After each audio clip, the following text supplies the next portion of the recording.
ಮತಗಟ್ಟೆ ಒಳಗೆ ಹೋಗಿ ಕಾಂಗ್ರೆಸ್ಗೆ ಮತ ಹಾಕುವಂತೆ ಒತ್ತಾಯ ಮಾಡಲಾಗಿದೆಯಂತೆ. ಬಿಜೆಪಿ ಕಾಂಗ್ರೆಸ್ ಕಾರ್ಯಕರ್ತರ ಮಧ್ಯೆ ವಾಗ್ವಾದ ನಡೆದಿದೆ. ಬಾಗಲಕೋಟೆಯ ಗುಳದಗುಡ್ಡ ಪಟ್ಟಣದಲ್ಲಿ ನಡೆದಿರುವಂತಹ ಘಟನೆ. ಮತಗಟ್ಟೆ ಸಂಖ್ಯೆ 25ರಲ್ಲಿ ಬಿಜೆಪಿ ಕಾಂಗ್ರೆಸ್ ಕಾರ್ಯಕರ್ತರ ನಡುವೆ ವಾಗ್ವಾದ ನಡೆದಿದೆ.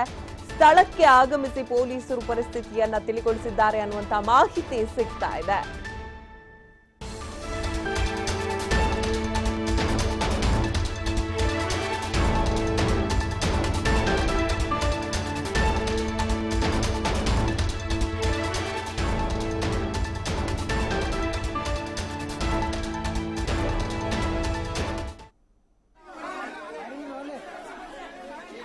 ಬಾಗಲಕೋಟೆಯಲ್ಲಿ ನಡೆದಿರುವಂತಹ ಒಂದು ಘಟನೆ ಇದು. ಬಾಗಲಕೋಟೆಯ ಗುಳದಗುಡ್ಡ ಪಟ್ಟಣದಲ್ಲಿ ನಡೆದಿರೋ ಘಟನೆ. ಮತಗಟ್ಟೆ ಸಂಖ್ಯೆ 25ರಲ್ಲಿ ಬಿಜೆಪಿ ಮತ್ತು ಕಾಂಗ್ರೆಸ್ ಕಾರ್ಯಕರ್ತರ ನಡುವೆ ವಾಗ್ವಾದ ನಡೆಯುತ್ತೆ. ಅದಕ್ಕೆ ಕಾರಣ ಆಗಿದ್ದು ಮತಗಟ್ಟೆಯ ಒಳಗೆ ಹೋಗಿ ಮತಯಾಚನೆ ಮಾಡ್ತಾ ಇದ್ದಾರೆ ಕಾರ್ಯಕರ್ತರು. ಕೆಲವೊಂದಷ್ಟು ಜನ ಕಾಂಗ್ರೆಸ್ಗೆ ಮತ ಹಾಕುವಂತೆ ಒತ್ತಾಯ ಮಾಡ್ತಾ ಇದ್ದಾರೆ ಅನ್ನುವಂತ ವಿಚಾರಕ್ಕೆ ಸಂಬಂಧಪಟ್ಟಂತೆ ಬಿಜೆಪಿ ಕಾರ್ಯಕರ್ತರು ಆಕ್ರೋಶವನ್ನ ವ್ಯಕ್ತಪಡಿಸಿದ್ದಾರೆ.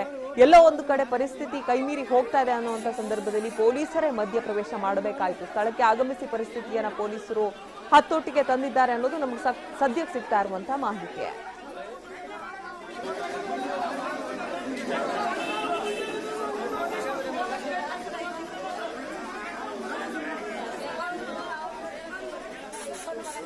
ಈ ಘಟನೆ ಬಗ್ಗೆ ಮತ್ತಷ್ಟು ಮಾಹಿತಿ ನೀಡ್ತಾರೆ ಮಂಜುನಾಥ್ ತಳವಾರ್, ನಮ್ಮ ಬಾಗಲಕೋಟೆ ಪ್ರತಿನಿಧಿ. ಮಂಜುನಾಥ್, ಬಾಗಲಕೋಟೆಯಲ್ಲಿ ಒಂದಷ್ಟು ಮತಗಟ್ಟೆಗಳ ಬಳಿ ಗೊಂದಲ ಬಿಜೆಪಿ ಕಾಂಗ್ರೆಸ್ ಕಾರ್ಯಕರ್ತರ ನಡುವೆ ಆಗಿದ್ದು ಒಂದೆರಡು ಘಟನೆಗಳಿಗೆ ಸಾಕ್ಷಿ ಆಯ್ತು ಇವತ್ತು.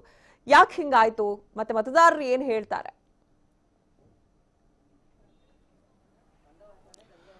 ಅಂಕಿತಾ, ಬಾಗಲಕೋಟೆ ಲೋಕಸಭಾ ವ್ಯಾಪ್ತಿಯಲ್ಲಿ ಬೆಳಗ್ಗೆಯಿಂದನೂ ಕೂಡ ಶಾಂತಿಯುತವಾಗಿ ಮತದಾನ ಪ್ರಕ್ರಿಯೆ ನಡೀತಾ ಏನಾಯಿತು. ಆದರೆ ಮಧ್ಯಾಹ್ನದ ವೇಳೆ ಸ್ವಲ್ಪ ಕೆಲವೊಂದು ಮತಗಟ್ಟೆಗಳಲ್ಲಿ ಒಂದು ಗೊಂದಲದ ವಾತಾವರಣ ಮತ್ತು ಕಾರ್ಯಕರ್ತರ ನಡುವೆ ವಾಗ್ವಾದಕ್ಕೆ ಸಾಕ್ಷಿಯಾಗುವಂತಹ ಸನ್ನಿವೇಶಗಳು ಕೂಡ ನಡೀತು ಅಂತ ಹೇಳ್ಬೋದು.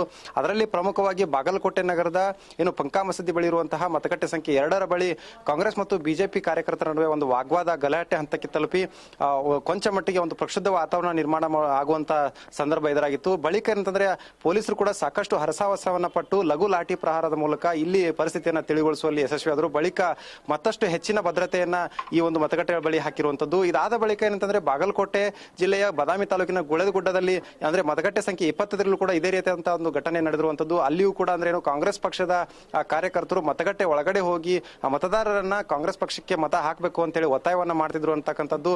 ಆ ಒಂದು ಪರಿಸ್ಥಿತಿಯನ್ನ ಕಂಡಂತ ಬಿಜೆಪಿ ಅವರು ಆ ಒಂದು ಆಕ್ಷೇಪ ಒಡ್ಡಿದಿಂದಾಗಿ ಅಲ್ಲಿ ಬಿಜೆಪಿ ಮತ್ತು ಕಾಂಗ್ರೆಸ್ ಕಾರ್ಯಕರ್ತರ ನಡುವೆ ಅಲ್ಲಿಯೂ ಕೂಡ ಗಲಾಟೆ ಉಂಟಾಗಿರುವಂತದ್ದು. ಅಲ್ಲಿಯೂ ಕೂಡ ಪೊಲೀಸರು ತಮ್ಮ ಒಂದು ಪೊಲೀಸ್ ಫೋರ್ಸ್ ಅನ್ನ ಬಳಸಿ ಒಂದು ಪರಿಸ್ಥಿತಿಯನ್ನ ಹತೋಟಿಗೆ ತರಲಿಕ್ಕೆ ಕಾರಣ ಆಗಿರುವಂತದ್ದು. ಬಳಿಕ ಏನಂತಂದ್ರೆ ಬೆಳಿಗ್ಗೆಯಿಂದನೂ ಕೂಡ ಬಹುತೇಕವಾಗಿ ಇಲ್ಲಿವರೆಗೂ ಅಂದ್ರೆ ಬಾಗಲಕೋಟೆ ಲೋಕಸಭಾ ಕ್ಷೇತ್ರದ ವ್ಯಾಪ್ತಿಯಲ್ಲಿ ಸುಮಾರು 17 ಲಕ್ಷ ಮತದಾರರು ಇರುವಂತದ್ದು.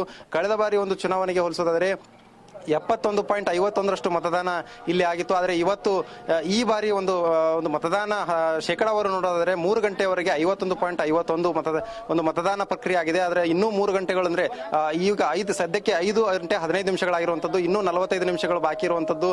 ಆ ಒಂದು 45 ನಿಮಿಷಗಳಲ್ಲಿ ಇನ್ನೂ ಮತದಾನ ಪ್ರಕ್ರಿಯೆ ಚುರುಕುಗೊಳ್ಳುವಂತಹ ಸಾಧ್ಯತೆಗಳಿದೆ. ಒಟ್ಟಾರೆಯಾಗಿ ಹೇಳ್ಬೇಕಂತಂದ್ರೆ ಸುಮಾರು 70% ಮತದಾನ ಆಗುವಂತಹ ಸಾಧ್ಯತೆಗಳಿದಾವೆ ಅಂಕಿತಾ.